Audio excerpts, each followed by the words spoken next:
We begin tonight with troubling new details in the brutal beating death of a Tucson toddler. Police tell Not on Your Side 20-month-old Addison Gaxiola died of blunt force trauma to the head, among other gruesome injuries. All of them sustained, detectives say, at the hands of her own father, Christopher Benavidez. He and the child's mother, Monique Gaxiola, are each charged with first-degree murder. It is a story that left a community in shock and so many of you furious.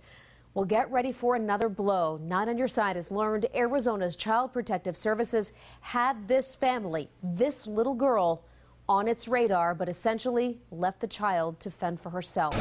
Maggie Vespa has more on this mind-boggling twist in this Not on Your Side investigation. It paints a pretty gruesome picture. Wednesday, after she stopped breathing inside her home in this Midvale neighborhood, newly obtained CPS reports show 20-month-old Addison Gaxiola arrived at UAMC, bleeding from the ears with scratches, bruises, even bite marks all over her face and body. On top of that, police warrants list evidence like a blanket, a child's toothbrush, even a small white onesie, all seemingly stained with blood. But perhaps the most shocking point lies back with CPS, with a record of one prior report alleging abuse or neglect of little Addison by her mother, Monique.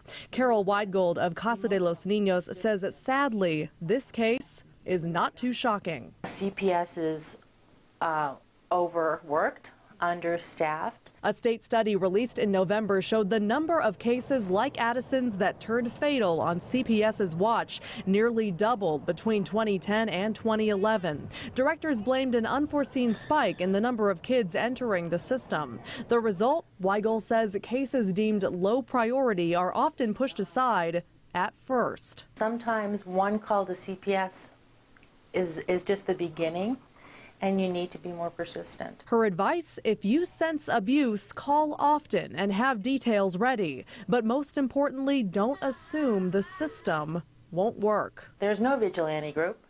There isn't another system. We have to jump through their hoops. We have to follow their protocol because they are the system.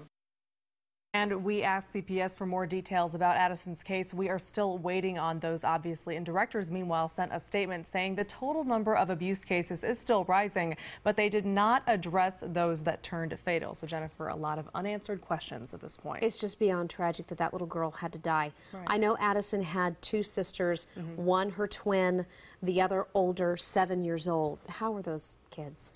Well, I guess they're doing as well as can be expected. They are both in state's care at this point, according to police. That twin was hospitalized, you remember, with Addison that day. She remains at UAMC. She's still there tonight, but she is expected to survive. But those were also pretty serious injuries.